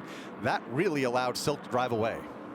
Steven Kopsik having a great run in the 2nd spot. Skip, what do you know? Steven Kopsik is one of those guys that has not put tires on yet. So I asked, hey, what's he battling with? And they said, we're just running our own race. We're going to let Silk go. We're going to worry about ourselves and our tire strategy. So just taking care of that car right now. As you saw him navigating traffic, they really had to take care of it to keep it out of the fence. But they're just worried about themselves, running their own race, taking care of their car right now. Kept it off the wall, but has a bit of a cushion back to Tyler Ripkema in 2nd, but it really allowed Ron Silk to pull away to a 1.2 second lead right now for Kopsik. I love that insight on what that team is thinking after getting passed by Ron Silk. They're just going to run their race right now. They know they have older tires, so let Ron Silk run away with this one. Maybe wait on a late race caution, maybe save enough tires that it kind of equals out in terms of the tire disparity, in terms of the amount of laps on that set of tires. And if we do get another caution, and obviously it depends when it falls, who comes to the pit lane, who stays out, and will there be enough laps left for them to use the fresh rubber and get back to the front of the field? Not a lot of yellow. Unlike what we have seen in years past here, this race has been under the green flag for a majority of the 133 laps run thus far. Just 67 laps to go. 2 brief yellows, and that's about it. And that's an astute observation in terms of when it's too late to take tires. And I believe if you get down to 50 laps to go or less with how these American racer tires hold up, I really don't think you're going to see many people near the front of the field come down pit road. I would expect some of the people maybe from 6 on back, they'll take a shot, but I don't believe anybody in that top 5 will with under 50 to go. For more on tires and potential tire strategy over the next 66 laps, let's go back to pit road and Ryan. Yeah, Bob, these teams are definitely getting smarter with the tires. I've been walking around trying to see who had stickers left in their box, but nobody does, because most of these teams have put a heat cycle on their change tires. They went out, run a lap or 2 really slow to just knock the new off of this. This is something you would never see with the Hoosiers that we ran last year. So the teams, even though we're 1 race in, are starting to learn more about these American racers. And these American racer tires are constructed definitely different than what we've seen in the past, but the teams are beginning to understand them. They don't pick up a lot of the rubber that you normally see in a lot of races across America in terms of short track racing. So they stay nice and clean. And it's a little bit of an adjustment in terms of the fact that these don't really drop off like some of the other tires these teams have experienced in the past. So slight adjustments, but you know, Skippy's right. You know, these teams are learning them in a hurry. That was the one common response that we got following the race at New Smyrna Speedway, is there wasn't a lot of fall off, and seems to be the same here tonight as Zacharias goes a lap down in the 71. You know what's interesting, you take a look at those tires and you see the wear indicators, those holes across the plane of the tire. I talked to a lot of crew chiefs and they say you can put 50, 75 laps and those wear indicators just do not go off these tires. Getting a look at the indicators there on the right side of your screen as Ron Silk puts a lap on the 82 of Andrew Moeller on the left side of your screen. Moeller in the 22nd position. All of this lap traffic has not really allowed Steven Kopsik to gain much ground. Still 1.4 seconds. Say that, now 1.1 seconds between the top 2, but Steven now has to work through a lot of that same lap traffic as he exits the back straightaway and races into turn number 3 for Ron Silk. Bob, you surprised that we've been cleaning green for much of this event as we get a look at battle just into the top 5 with Bonsignor in the 51 and Danny Bone in the 25. I hope it's not the calm before the storm. That's what I'm hoping right now. But Danny Bone bringing the storm on Justin Bonsignor. Look at Bone run really well here in the NASCAR Whelen Modified Tour, only with a handful of starts in his career, but he now moves into the top 5. And as we mentioned, this is a Southern-based team. Most of the members in this team have been together for 16, 17 years. Some from Stuart, Virginia, some from Mount Airy, North North Carolina, but this team is part of the fabric of Southern Modified Racing. They come in kind of as an invader, if you will. Started on the outside of the front row. Skip was talking about how they had to learn what tires they needed to take, what changes they needed to take in terms of taking 2 tires versus the one they're allowed on the Smart Series. And now Danny Bone is conquering things, moving further up the field. I'd be interested to see what Danny Bone would be able to do if we get a caution here in the last 50 laps of this race. Danny Bone out of Freehold, New Jersey, just 6 starts on the tour coming into tonight. Has run well in the past, had a top 10 effort at the Langley Speedway back in 2017, and right now looking to up that stat here, running in the top 5, bypassing multi-time champion Justin Bonsignor. Now there's Patrick Emmerling. His claw to the front continues. Car number 1 closing in on Bonsignor for 6. He bypassed Kyle Bonsignor just a couple of laps ago for that 7th spot. Yeah, Silk able to be so smooth on the outside, although he struggles a little bit getting by Jack Baldwin. Just as I say that, Baldwin, by the way, making his first start. Ken Hagee goes around again in the 18 car. Second incident of the night for Ken Hagee, this time off of turn number 2, where incident number 1, about 100 laps ago, was off of turn number 4 for Ken. Well, guess what? We're just outside that lap 50 cutoff that I was talking about in terms of if somebody like Patrick Emmerling wants to come down pit road. He finds himself the number 1 car in 7th right now. So I'm sure Dale Hedquist kind of wondering what he should do as we look at what happened to the 18 car. Around he goes off of turn number 2. Not sure if something broke or if he was just reacting to some of the traffic around him. Car number 18. It has looked like several times that 18 car has not been able to turn in the corners. Yeah. And that's been a difficult thing, that car tight condition, if you will. So that team will address that car. But now we wonder what's going to happen in terms of pit stops, potential ones coming up.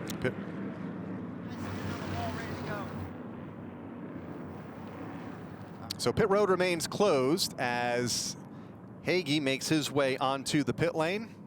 They'll work at the right front corner of that car as we go down to Ryan Flores. Ryan, what do we anticipate here?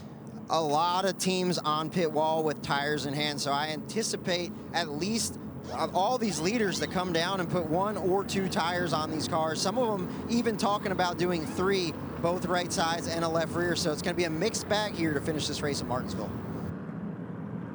And some of the teams on that initial pit stop only took fuel, so those teams have the opportunity to change those 3 tires, if you will, the 2 right sides as well as, you know, the left rear on those race cars, but they'll have to do so in 2 separate pit stops. 2 tires per stop is the rule here on the NASCAR Whelen Modified Tour, or per trip down the pit lane, which is why we often see the cars make multiple trips down pit road over the course of a single caution flag. Pit's still closed, red light on over there in turn number 3. And once the field is gathered, and it looks like it is as they bypass us here on the front straightaway, we should see pit road open here shortly as laps continue to wind down and getting into the final quarter of this event. Just the 3rd caution of the race. 2 spins for Ken Hagee, and then an incident involving Michael Christopher Jr. when he got turned around in turn number 1. 50 laps to go when they hit the line. Pit road is open, green light is on, and here they come. Ron Silk leads everybody onto pit road. Nobody really looking to stay out, at least in the first 10, 15 race cars. So a lot of opportunity right now. If you're Ron Silk and Phil Moran, do you even make any changes? That cars look so good despite a little wiggle coming off a 4 on occasion. But Steven Kopsik, I believe this kind of plays right into his hand. He played the track position game. Can he get off pit road here well and have a chance to win this race? All the leaders are in. There is Ron Silk going around to the right rear. In fact, it looks like they're doing rears on that car, right and left rear. Same thing for Steven Kopsik on the right side of your screen. We'll see who's first off the pit lane. As it is tight, as everybody battling for room on pit road, getting in and out of their pit stalls. Steven Kopsik First off the pit lane, Ron Silk, Patrick Emerlin in third, Baldwin fourth, Ripkema in fifth as we go to Ryan Flores. Cop6 team celebrates down here in pit stall. They're one of the most advantageous pit stalls here in Martinsville, and the way these modified teams pick pit stalls is by points, so it really gets congested down here near the first pit box. The 16 team was on the straightaway, so they had to turn out. It cost them a little bit of time, where the 21 here in pit stall 9 could just drive straight out of their box. Also a great pit stop, so we'll see what Cops can do with the lead here.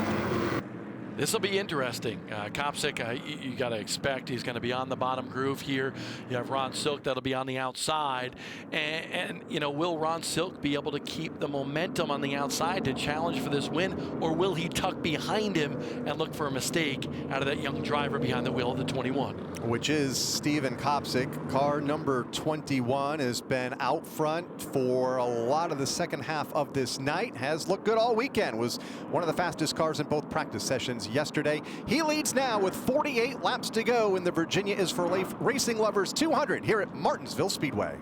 Back at Martinsville Speedway in Virginia here on this Saturday night. Modified racing under the lights, delayed because of Mother Nature last night as it had rained and rained hard here in Martinsville at the Martinsville Speedway. The temperature has dropped nearly 30 degrees, right around 30 degrees from the 81-degree temperatures that they practiced and qualified in yesterday afternoon. Darkness has set in, had a beautiful sunset just about a half hour ago. Under the lights and a 46-lap shootout to settle it here this evening. Remember I talked about that storm? This could be the storm that's coming right now. I think a lot of eager drivers going for positions here on this restart. Steven Kopsick to the inside, Ron Silk to the outside, the 21 and the 16 inside and out. Patrick Emerling, he has had an eventful night after a commitment line violation under the last yellow, had to restart 23rd, will restart third here with 46 to go. Outside lane, Silk had the advantage. Here comes Kopsick back to the bottom, will drive in deep in turn number 3, trying to maintain the top spot.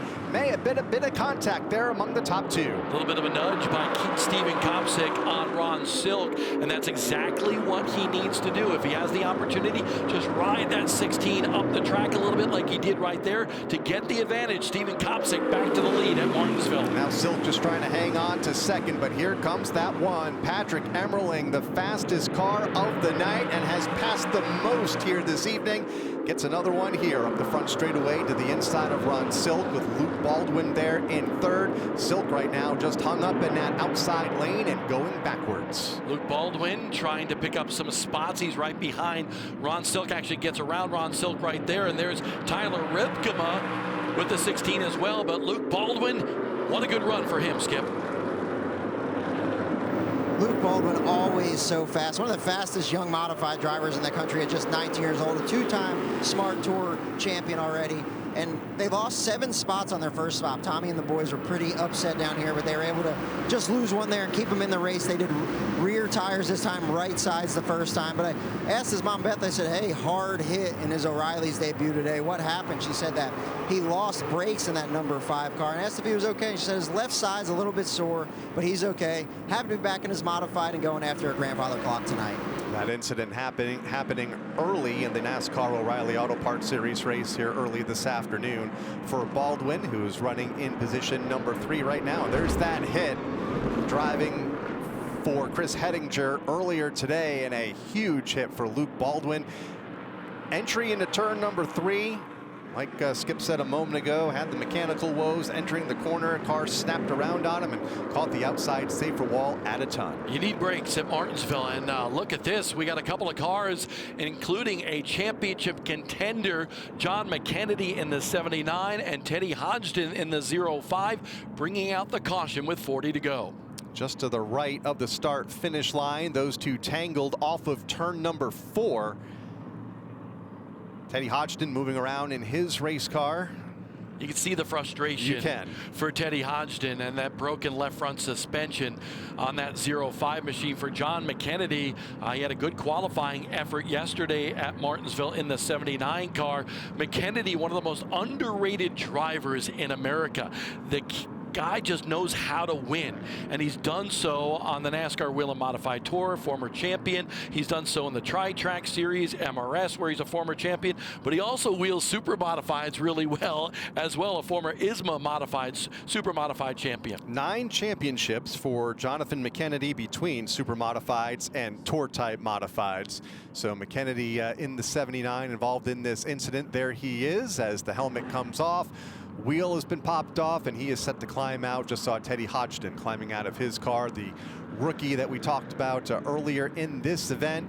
Right in front of us at the start-finish line, climbing out of his car as we see them get tangled up. And there was one other car. Is that potentially Ryan Newman that was out of shape to both of their outsides? And I think you're right there. There was a car up top kind of out of shape, and that forced everybody down the racetrack. And I understand why Teddy Hodgson is aggravated. He went as low as he can go, but watch this.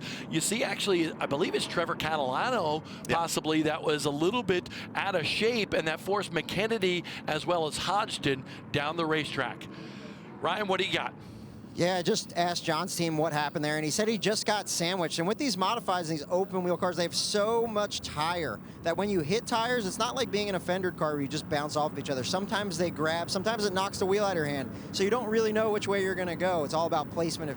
If the guy's a little bit behind you, if you have a little bit of wheel in it, turn to the right or left, you can hop tires and can take the wheel right out of your hand. So that looks like what happened there with John. Unfortunately, the former champion's night is over. 2022 Tour champion out of the car and having to make that walk back to the safety truck and take the ride back to the infield care center as his 79 will go off on the hook, as will Teddy Hodgson's 05.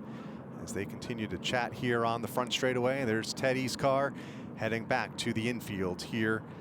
And unfortunately out of the event after an 11th place run just a couple of weeks ago at New Smyrna to start the season. I'm sure both of those drivers very frustrated right now, especially McKennedy, who's going to get that 79 car towed to the pit area. But McKennedy, if you think about his success, and you just mentioned a lot of it, he's only run, I was talking to him yesterday at Martinsville, only run the Tour 2 full-time seasons, a championship as well as a runner-up in his career. So he's got a great opportunity, as does Teddy Hodgson, and he's going to have some great finishes this year as well, just not today at Martinsville. And we'll take that ride back to the infield care center as cars on the pit lane include Ken Hagee, who's been involved in a couple of incidents here tonight. John Michael Chanette in the 8, just to the right of the start-finish line. Some other takers further down pit road as well. Here with 36 laps to go, Matt Hirschman being among them. This is interesting for Matt Hirschman. He was running 14th and maybe not happy with his race car, and he figured, you know, it's only a couple of laps after he came down pit road. Still enough time to make up some spots, running 14th at the time of this caution. So he's still got 35 to go. So typical Matt, he is meticulous in his approach to not only his race craft, but also the setups and how that car feels. Comes down pit road, takes this opportunity to try to fix that race car to his liking. At a 12th place effort at New Smyrna for Matt Hirschman. Will have a long way to go to get back toward the top 10 here tonight. Currently in the 18th position is Matt Hirschman after making a pit stop with 35 laps to go here at Martinsville Speedway. Steven Kopsick continues to lead. 34 laps to go here at Martinsville Speedway for the NASCAR Whelen Modified Tour. The Virginia is for Racing Lovers 200. Steven Kopsick continues to lead as we work caution for the 4th time here tonight. Patrick Emmerling in 2nd, Luke Baldwin, Tyler Ribkema, Ron Silk, the top 5, but a lot of eyes, Bob, on who the driver running in 9th, that 64 car of Austin Beers. Austin Beers has battled back. Just about 15 laps ago, he was mired back in the 16th, 17th spot. So by virtue of this pit stop and the restart thereafter, Austin Beers, in typical Austin Beers fashion, is trying to continue that top 10 streak here in the NASCAR Whelen Modified Tour. If he's able to finish in the top 10 today, that'll mark 32 consecutive races in the top 10. Incredible. Which is the longest streak of its kind here on the tour. The prior longest was Mike Stefanik in the 97-98 seasons. That was 24 top 10, so he has far surpassed that at 31, looking for number 32. And At first, didn't look very good for Austin, starting and qualifying yesterday 22nd. Was out of the top 20 for much of the first quarter of this race, but has slowly made his way to the front, gaining some spots on the pit lane along the way. And Austin right now in the 9th position. Earlier, Ryan Flores was talking about Ron Silk and maybe why he hasn't won here. The team talking a lot about how most of these races for the NASCAR Whelen Modified Tour and Ron Silk's time have come later in the year. See, September, October. Well, at that point, most of those times, Ron Silk was focused on winning a championship. So sometimes when you do that, you're not focused on going after the checkered flag. Well, now moving back to the springtime, like in 2021, here for Ron Silk, you know, he's able to focus on this win. Now, we saw him lose that lead and now mired back in 5th, but you got to wonder what's in the mind of the mastermind of Ron Silk for this upcoming restart here, because he's so good behind the wheel, and we know he wants one thing: to get that silver race car in victory lane and take home that grandfather clock. Running in position number 5 right now for Ron Silk. We talked about Matt Hirschman a little bit ago. Hirschman on pit road just a moment ago and is shown in the 18th position. We'll restart in the 9th row when we do go back under the green in the final 30 laps of this race. Let's get more from his pit and Ryan. So during that last round of pit stops, Matt Hirschman's team had a rear air gun hose explode, so it dumped all of their track position. They came out one of the last cars on the lead lap. So now they just came back in to make some final adjustments, because now they're mired back. So they're going to try to salvage a day here for this 60 team. I think you're going to see Matt Hirschman charge hard here in the final 30 laps in this race, but great stuff there by Ryan Flores. So the air hose issue came under the 3rd caution. They're using this caution to come back to the pit lane and continue to tweak on that 60 car. He'll have about 28 or so laps to go before this one ends up, to try to make his way back to the front as the field coming to the green flag this time by. And we haven't talked much about Patrick Emmerling. A Herculean effort, if you will, for him after that violation earlier sent him to the rear of the field. He is charged hard. He could take the lead here on this restart. Led early, got a penalty for a commitment box violation upon entry into the pit lane in the first half of this race. Restarted as deep as 23rd, finds himself on the front row here. Green flag is back out. 29 laps to go as the field races into turn number 1. Kopsick inside, Emmerling topside, and now has Luke Baldwin to the bottom, challenging for 2nd. Perfect restart by Steven Kopsick, and now Luke Baldwin charging hard on the inside of Emmerling. Emmerling's got a great race car. He won the pole and now trying to win the race, but Baldwin, an equally as good race car right now at this stage of the race. Baldwin in that yellow 7 New York to the inside, trying to fend off Ron Silk in the 16. Emmerling in the black and blue white numeral number 1 in position number 2. They're all hunting down Steven Kopsick in the 21, who has been fast all weekend long as battling continues. Kyle Bonsignor, Tyler Ripkema mid-pack for 7th and 8th. They're side by side behind this conga line on the inside, from the lead all the way back to that race 4 position in the 22 of Kyle Bonsignor. Some good side-by-side racing action. Tyler Ripkema in the number 3 machine just went by Craig Lutz. Here comes Austin Beers trying to pick up the spot on the 46 as well. This is a battle for 8th on the track. Beers wanting to stay in the top 10, keep that streak alive. A couple of cars out of shape. Lutz, Newman, Danny Bone in the yellow blue 25, 3 wide to the bottom, and here comes Matt Hirschman in the 60. Yeah, Matt Hirschman, we knew if he made some changes to that race car after that mishap on pit road, he was going to be strong, and he's trying to make up some spots. By the way, Danny Bone, prior to the initial caution where everybody came down pit road, was in the top 5 in a bad pit stop and lost 10 spots. And finds himself outside of the top 10 right now in the 12th position for Bone, just in front of this gaggle of traffic just behind him. Craig Lutz, Ryan Newman, Matt Hirschman, Trevor Catalano, all lined up nose to tail, among others, as there's just 23 laps to go. At the point, it's still Kopsick, couple of car lengths, about a half second back to Patrick Emmerling in the 2nd position, but we're keeping an eye on this race for position a little deeper in the pack on the right side of your screen, led by Craig Lutz. Ryan Newman losing a little bit, well, instead of losing a little bit of ground, he's going to get a great run off of turn number 4, dive to the inside of Lutz in turn number 1 and challenge for that spot.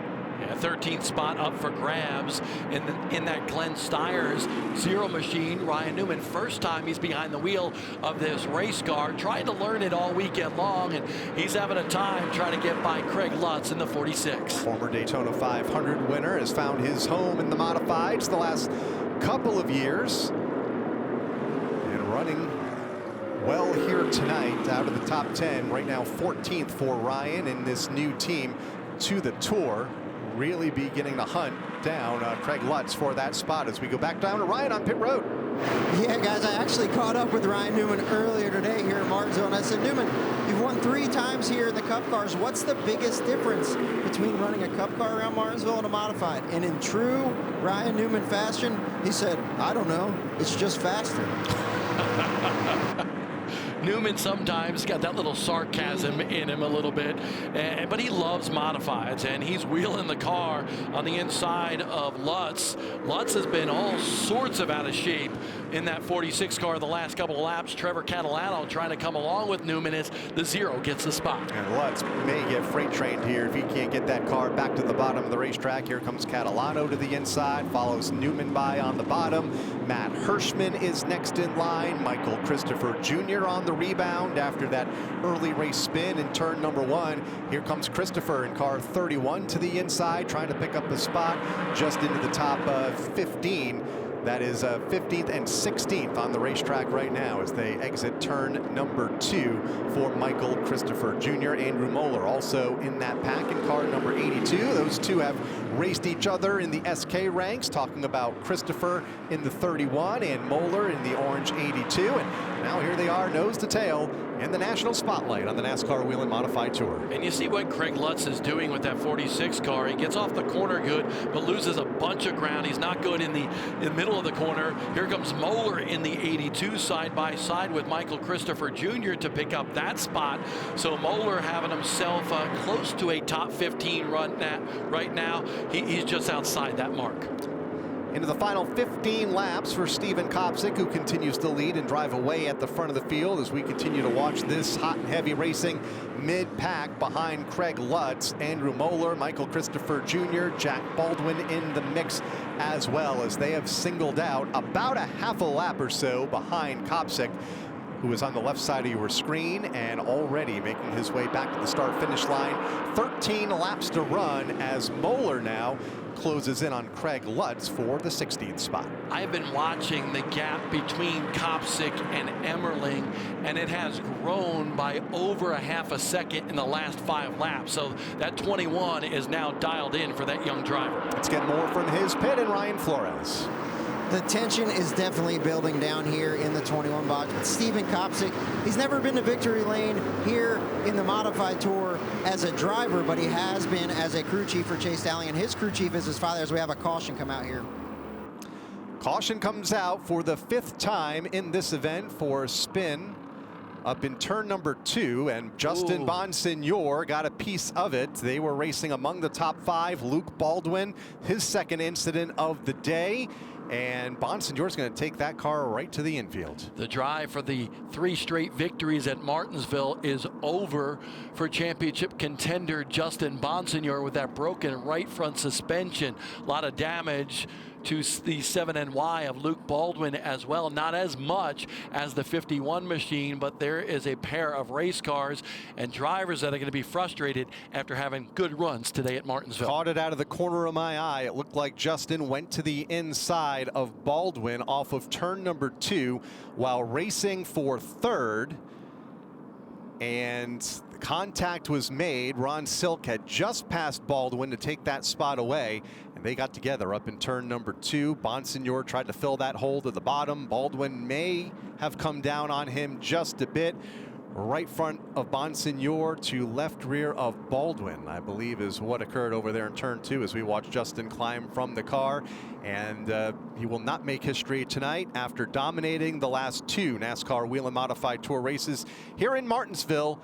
will not win 3 consecutive Modified Tour events as he falls from this event within the final 15 laps of the Virginia is for Racing Lovers 200. And you can see the frustration on Justin's face as he makes that lonely walk to the infield care center. He knows what happened last year, losing that championship by a mere handful of points. And this one is going to hurt. We talked about a mulligan, right? Mm-hmm. Well, Ron Silk had that mulligan at New Smyrna, one of the top contenders for the title. Obviously, so is Justin Bonsignor, and he has a mulligan that he's going to have to overcome here tonight at Martinsville. And being out of this event will fall right now to 22nd and will probably lose at least 2 more spots and finish this one up minimum 24th for Justin Bonsignor. Baldwin still in his car. That is Luke Baldwin in the 7. And it looked like some folks from the Justin Bonsignor team talking with Luke after that contact over in turn number 2. We'll put both of these cars out of the event. After both having great nights, they were in the top 5 much of the evening, especially here lately. Luke climbs from the car. Been a tough day for that team. And Luke's trying to explain exactly what went on, his perspective of that incident between he and the 51 team of Justin Bonsignor. So just certainly some discussion. Obviously, each team is going to defend their own position. But Luke Baldwin, talented driver. Obviously, we know how talented Justin Bonsignor is as well. So Baldwin gathering his helmet, and now he will also take the walk to the infield. Both cars parked side by side. Again, a very packed pit area here at the Martinsville Speedway. NASCAR O'Reilly Auto Parts Series raced earlier today. NASCAR Cup Series in the infield and occupying the infield garages. That was one of the logistical, I don't want to say a nightmare, but it was tight last night trying to get all the haulers shuffled around because the modifieds were in the infield for much of the day yesterday. As we go back to the infield and Ryan Flores. Yeah, just getting some word that Luke Baldwin feels like his rear end might have broken there. You see Tommy Baldwin working on the rear of this car, and he said he was just trying to get out of the way. So maybe a little bit of a miscommunication there, but we'll get their point of view here in a little bit. All right, thank you very much, Ryan. In the infield, a lot happening, and that battle for position was among the top 5 when contact was made in turn number 2. Interesting that there might have been an issue with the 7. Yeah, that is interesting and good insight for us to understand what might have happened. And you see that yellow machine of Luke Baldwin.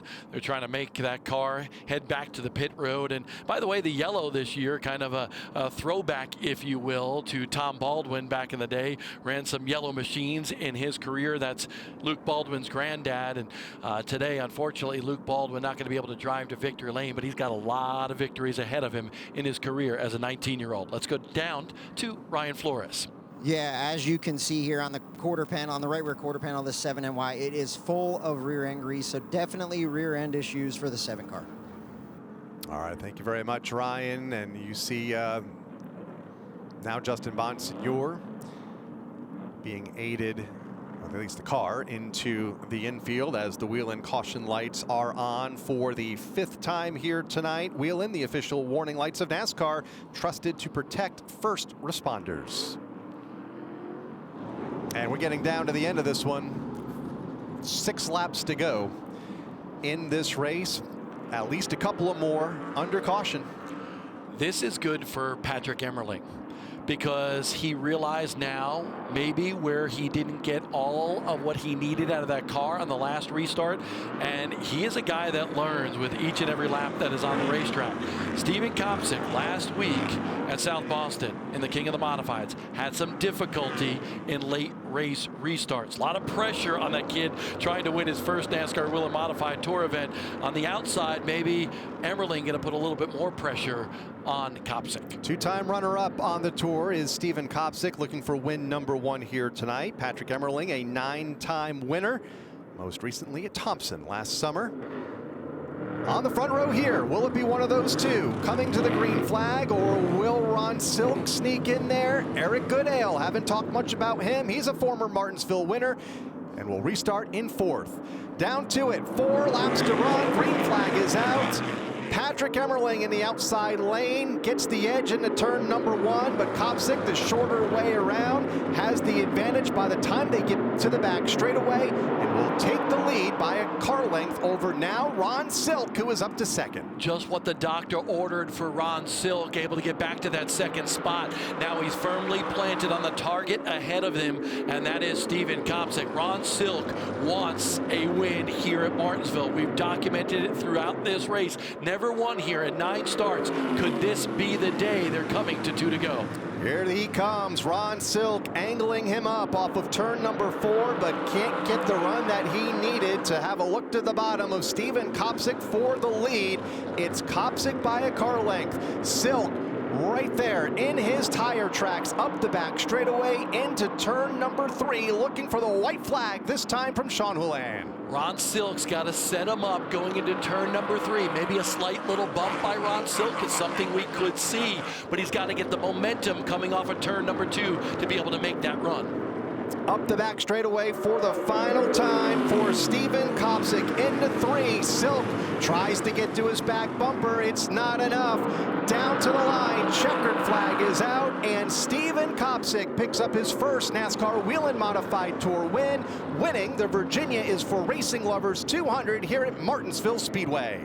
This is a big day for Steven Kopsick, 27 years old, grabs his first ever NASCAR Whelen Modified Tour event on one of the grandest stages of all, Martinsville Speedway. Comes in his 23rd start. He's been on a hot streak of big wins here as of late. You mentioned picked up the Spring Sizzler win at Stafford just last year.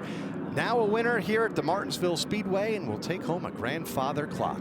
Yeah, this team is going to be pumped up too. They've waited a while for this, and now he's doing donuts. Got to watch out for that inside wall here at Martinsville for Steven Kopsick, but that might not matter to him right now.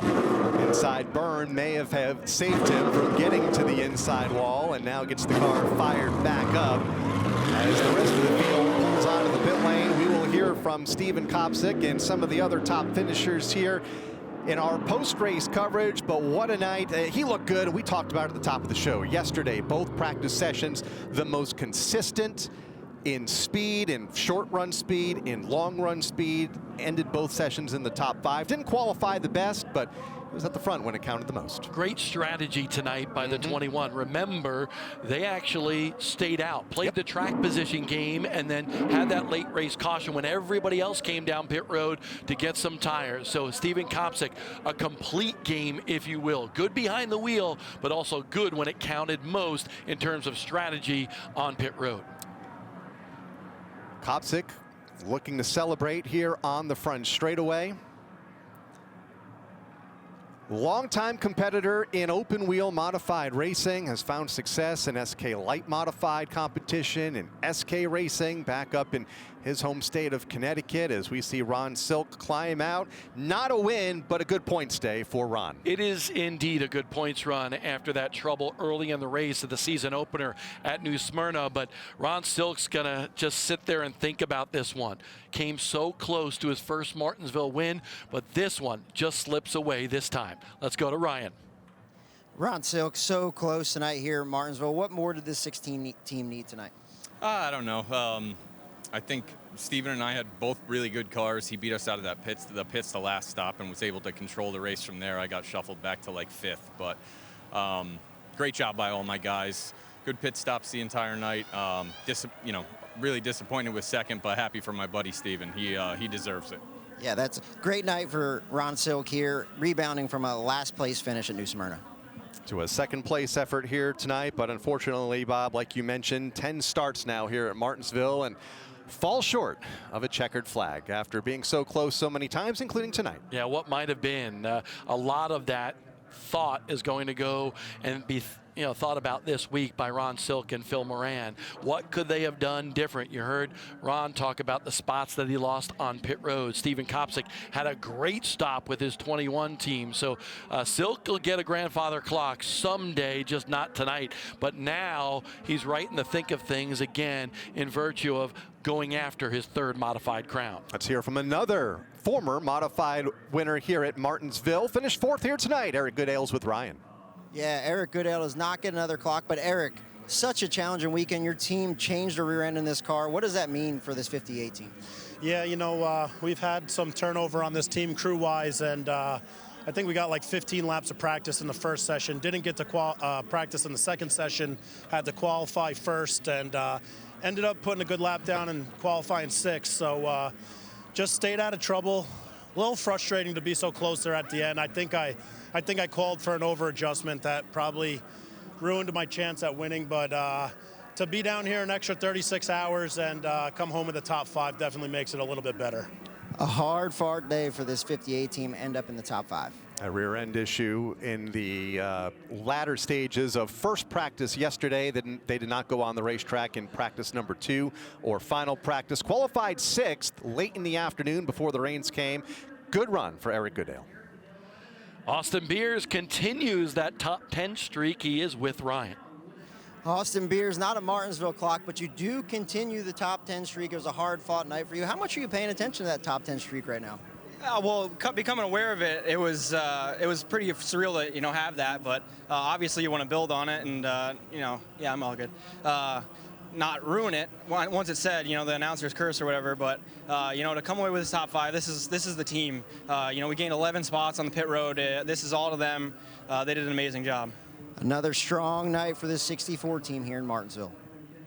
And the streak continues. Not only a top 10 effort for Austin, but a top 5 run here tonight after starting so deep in the field outside of the top 20 to begin the night. And qualified poorly yesterday, but made the best of it here tonight, finishing in 5th. He had 2 wins last year, and Austin Beers will get back to victory lane. That's a very fast race car and just such a natural behind the wheel poise. He kind of reminds me of Jerry Cook in terms of, how steady he was throughout his career. Austin Beers showing that as well. So they're setting up victory lane. The victory lane stage on the front straightaway, and once that is complete, and it looks like we are nearing completion, they'll roll the 21 of Steven Kopsick down the front straightaway, and we will hear from the first-time winner here tonight at the Martinsville Speedway. Great night of competition. Stick around a little bit to hear from the race winner, Steven Kopsick, as he wins the Virginia is for Racing Lovers 200. The 41st race in NASCAR Whelen Modified Tour history here at Martinsville Speedway is in the book, and there's a brand new winner to be added to the win list for the Tour.